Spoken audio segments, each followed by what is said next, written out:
The COVID-19 pandemic has had an impact not only on our physical health, but also our finances and our emotional health. One of the spinoffs is an increase in domestic violence, which, according to some sources, has doubled during lockdown. These instances of intimate partner violence are the result of a number of factors, including stress, tight quarters, and financial trouble. In some countries like the UK, the number of calls to hotlines has increased by as much as 700%. Today's guest is Dr. Greg Jantz, a psychologist who specializes in depression, stress, and anxiety disorders at his world-renowned The Center, a place of hope in Seattle, which is one of the top facilities for treatment of depression in the U.S. Dr. Jantz joins me now via Skype from Edmonds, Washington. Dr. Jantz, welcome back to the show. Oh, it's good to see you. Good to be here. Yeah, what an important topic we have. Oh, you're telling me. Now, you say that these statistics should be of no surprise to anyone, and that the COVID restrictions have played a role in the increase that we're seeing in domestic violence. Maybe talk a little bit about that. Yes, we're seeing an increase in three things. One, anxiety levels everywhere are at an all-time high. That's incredible. And we know that depending on where you live, even medication for anxiety is a little short supply. We also know that depression's at all-time rates. So really, we could say we have an epidemic of anxiety and depression within this pandemic. The numbers are increasing. With that is the increase in suicide and suicide attempts. Now, what we know is confinement, I'm going to say confinement, over a period of time, there's been a lot of chronic stress the last 6 months. We've seen issues such as domestic violence, abuse, emotional abuse.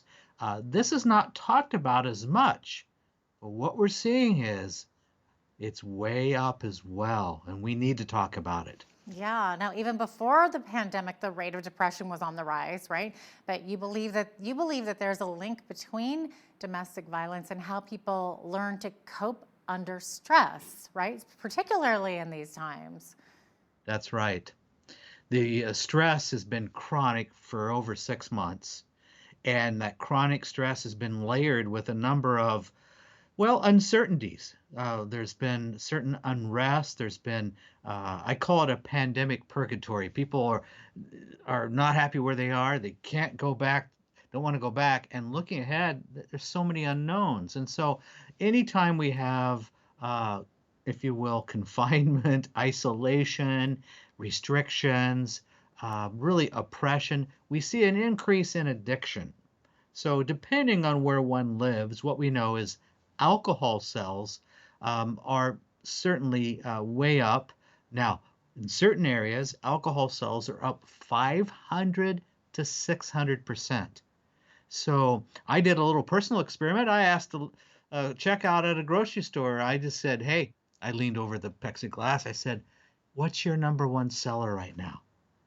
And she said to me, it's alcohol. We can't even keep it on the shelves. Wow. So anytime we have alcohol sales Mhm. up high, we're going to actually see an increase in abuse, emotional abuse, physical abuse. So anything related to abuse also goes up when there's addiction. Yeah, absolutely. Now, I know that you counsel a lot of victims of abuse, but I would imagine you counsel also people who are using violence or abuse as a coping mechanism. So, what do you tell these people? How do you turn them away from inflicting abuse and turn them towards the right coping mechanisms? And what is the right coping mechanism under the Yeah. circumstances we're in right now? I know it's a loaded Well, question.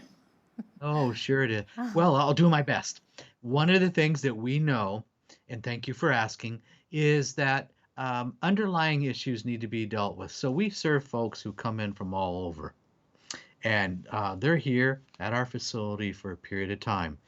So we need to treat some of the underlying faulty coping mechanisms. Sometimes there's trauma. A lot of what we're seeing, though, is we're treating that underlying addiction that's been secret really for so long. And as we begin to address some of those issues, it's a lot easier to get at the core of, well, what makes a person an abuser? Where does that come from? And so often it is a person who has had some trauma in their past, and so we do look at that. We know that abuse, emotional abuse, is all about power and control. How we're going to control another person. Generally, Jeanette, people do that because they feel afraid or they feel like they're losing control. So I'm going to try to increase control. Makes sense, right? Especially in today, what's happening today when life is Yes. so out of control. They need to Yeah. feel a sense of control. Yes. Yeah. Now, you've authored a book called Unmasking Emotional Abuse, and it's available at a Yes. placeofhope.com. So, Dr. Jantz, can you give us just a brief snapshot of what your book Sure. focuses on? Well, emotion, we hear things about sexual abuse, we hear things about physical and domestic violence, but one area we don't hear about is emotional abuse. It's the person that maybe they control you through words or through threats, or a threat of a threat. And, it's the person that has a lot of power in your life, and maybe they're give you that look and it's a threat. So it comes in various forms. So when I say unmasking, a lot of times we need to look at, well, what are the different forms that emotional abuse can be? Sometimes we think of just name calling, and it's so much more than that. So we need to have our eyes opened to what is emotional abuse, and then we can move on to, okay, now what do I do? Can you maybe give us an example of what emotional abuse looks like, or maybe what the definition of it is? Sure. Emotional abuse, if I was just to define it, it'd be to be treated unfairly and unjustly um, over a period of time. Now, it's not a one-time event. We all make mistakes. We might explode and we say something we regret. The healthy response is to say, "Wow, I am so sorry. Um, and would you please forgive me?" That's a healthy response. But the emotional abuser just keeps doing those things without any remorse. So one form, I was just talking to somebody the other day, and she said, one of the things that my father said to me over and over and over growing up is, why can't you be more like your sister? Look at her.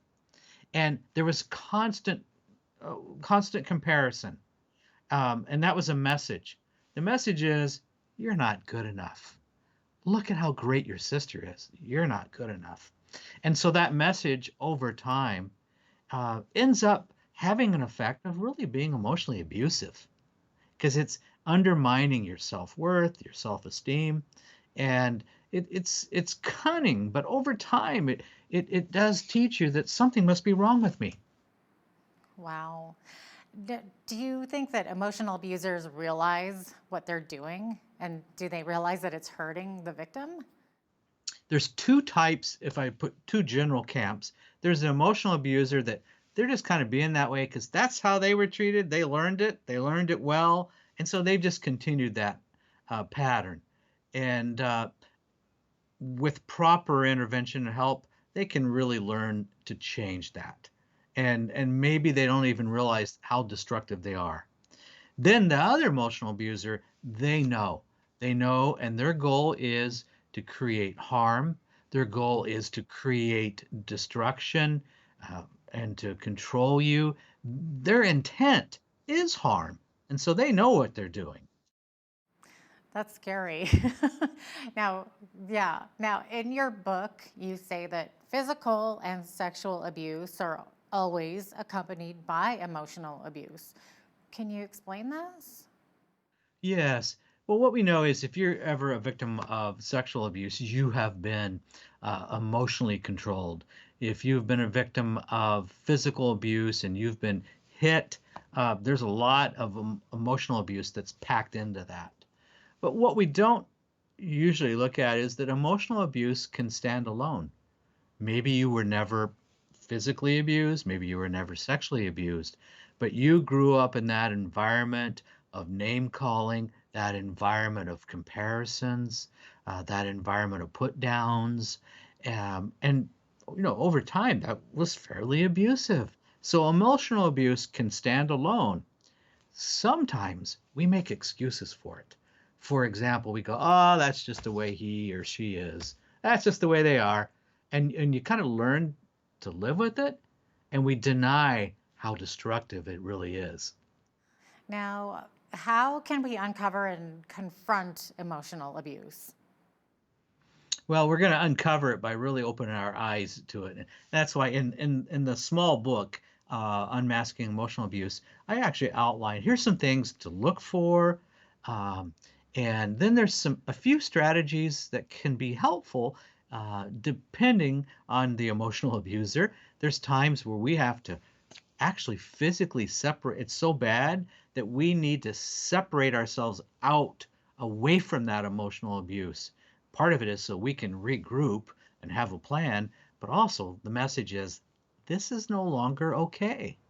And it's so easy to fall into that victim role where I'm just a victim, I allow it, and I make excuses for it. So my book is about how to empower you because you're no longer going to be the victim. Sometimes we need help. Sometimes we need somebody to stand alongside us, tell us the truth. Times we need an emotional protection, a shield of protection from all those fiery darts. Yeah, absolutely. Is it possible that some people see abuse when there really isn't any? Well, I think we can develop this hypervigilance. It's like I'm so sensitive. And if I have a lot of hurt and resentment in my life, I might misread things from people. I'm hypersensitive. And so you can take on offenses quite easily and where there was nothing ever intended. So it's the person that has been so hurt and traumatized and so full of resentment that they easily pick up an offense. It's like you can't say anything right to them. They misinterpret, and so that's where unforgiveness can take you. Right. And it's possible that that person needs to work through some healing as well, because it sounds like Yes, they've been a victim in the past as well. And they're that's kind of right. carrying that into their present. Yes. Okay. So, what are some of the impacts on an individual who is emotionally abused? And I think you just touched on one of them for sure. Well, one effect will be they will suffer from depression. I'm living in a depressed state, so they will live in depression. The other, simply put, is they're going to live with a lot of anxiety. They're going to struggle with closeness or intimacy in relationships, not knowing who to trust or how to trust. They may feel like they're always disconnected from other people, disconnected from God. So there's a disconnect in their life. We call it attachment, where they really are having a hard time attaching. Wow. Now, at the end of your book, you include steps to healing. So, what are some of these? Well, I've hinted a little bit. Ultimately, there's got to be a place of forgiveness. That can seem so overwhelming. I have to move. Number one, I'm no longer going to be a victim.